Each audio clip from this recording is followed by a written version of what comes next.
All right, so the end of day 2 here on the calving shed. Basically what we did is we got the end walls on and we sheeted them. I'm not a carpenter or contractor by trade, so I'm just doing this stuff. I have some help, but just muddling our way through it. And we made some mistakes. One of the things we should have done was made these front studs 1.5 inches shorter so that we could have taken the sheeting all the way up there to the top rafter. You can see that. So that's just one of those things we kind of figured out as we did it.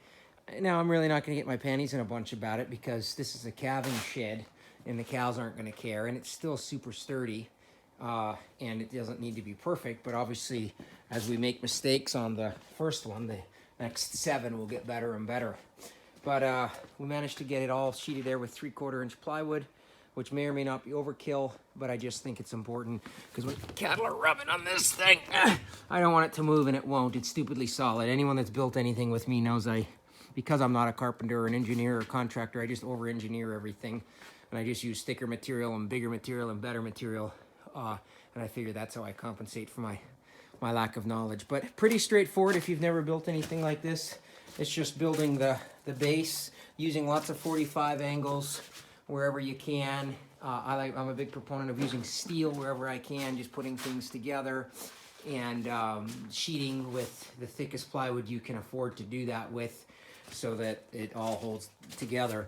Tomorrow we're going to sheet the roof here, and then I'm going to put down tar paper and metal, and then this thing will be good to go except for installing this gate, which are unfortunately about 10 hours away from here and I'm waiting to get delivered, but we can at least haul it out of the shop here and I can start cleaning up some of this mess and try to get this out where it might be useful.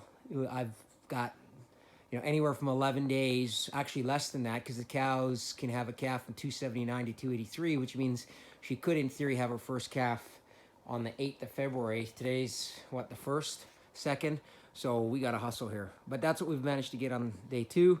We'll finish it up tomorrow.